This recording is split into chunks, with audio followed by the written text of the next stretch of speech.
11 రే 111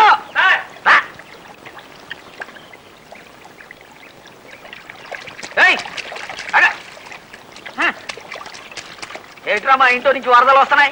ఏం చెప్పమంటారండి అయ్యా, దేవరంలో బిట్టా బిందు మాధవి ఆపకుండా 6000 బిందెల నీళ్లతో స్నానం చేసి రికార్డు స్థాపించారట.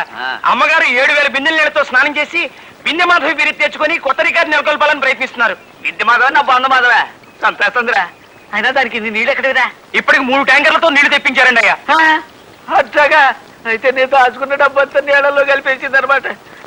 అర్జెంటుగా మళ్ళా సంపాదించుకోవాలి. రే 111. Yes sir. నువ్వు ఆ ఏర్పాట్లు చూడు.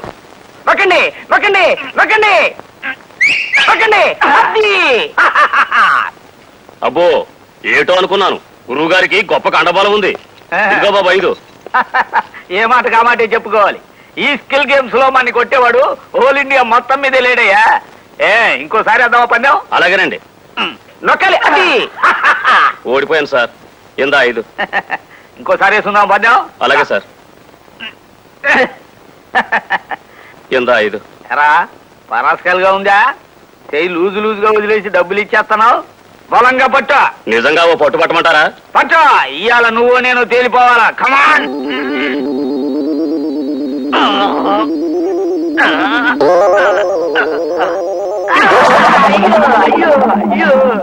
అరే అమ్మా ఎవడ్రా ఎదోనా ఎలా చెయ్యి చేసినాడు. నువ్వు నా చెయ్యి దొక్కేసినావు. ఇట్లాంటి రౌడీ దాన్ని సహించకూడదు. అన్ని లాకంలో సార్. అదేంటి సార్, తమరు బలంగా పట్టమంటే పట్టాను సార్. బలం అంటే ఇది ఇట్లా మొద్దు చచ్చినాడా? ఏలాడుకోండి అంతలో లాభం లేదు. నా చేయి తక్కువ ముందాన్ని లాకంలో మన ఆశయాలకి సిద్ధాంతాలకి విరుద్ధంగా ప్రవర్తిస్తున్నామని ఓ ఆడపిల్లతో స్నేహం చేస్తున్నామని తెలిసింది, అవునా? అవును సార్. క్రమశిక్షణ రాహిత్యానికి శిక్ష ఏమిటో తెలుసా? నిన్ను వెంటనే ఇదిగోండి సార్, ఏదో రోజు దీని అవసరం వస్తుందని ఎప్పుడో రాసుంచాను నా రాజీనామా.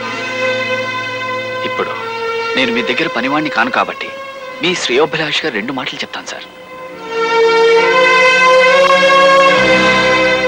Somehow, you're developing a sort of cynical approach towards life. Post graduate అయినా వేరే ఉద్యోగం దొరక మీ దగ్గర చేరేనే తప్ప I don't like this hell of a life.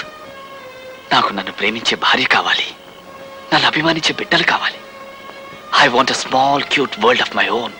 అవి లేనప్పుడు ఎందుకు సార్ ఈ లక్షలు కోట్లు, ఈ నోట్లు మనల్ని కాల్చడానికి గంధపు చెక్కల్ని ఇస్తాయి కానీ మన కోసం కనీసం 2 కన్నీటి బొట్లైనా రాల్చవు సార్. సార్, ఆంజనేయ స్వామి కనబడటం, సలహాలు ఇవ్వటం అంతా మీ భ్రమ సార్, హెల్యూసినేషన్. తన ఇంట్లో తన కోసం ఎదురు చూసే ఓ ఆడది ఉందన్న తృప్తే మగాడిని ఆరోగ్యంగా బ్రతికిస్తుంది సార్. అది తెలుసుకోండి. Good bye sir.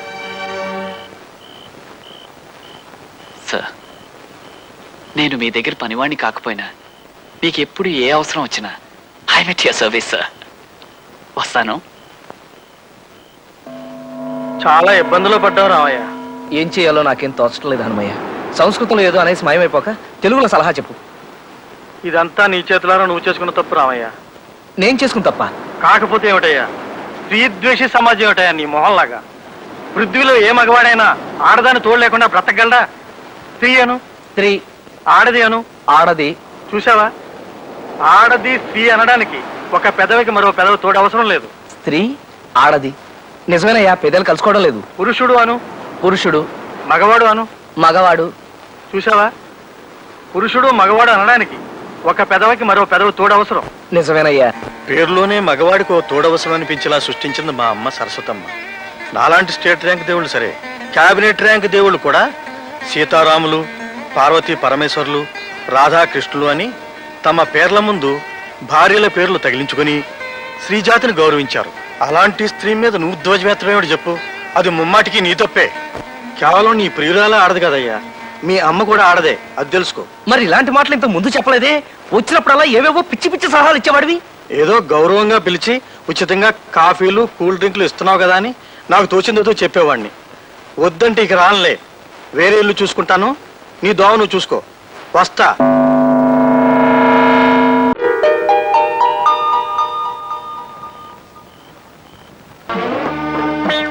ఇంకా ఎంతసేపు మహాప్రభు ఈ మట్టి పట్టి?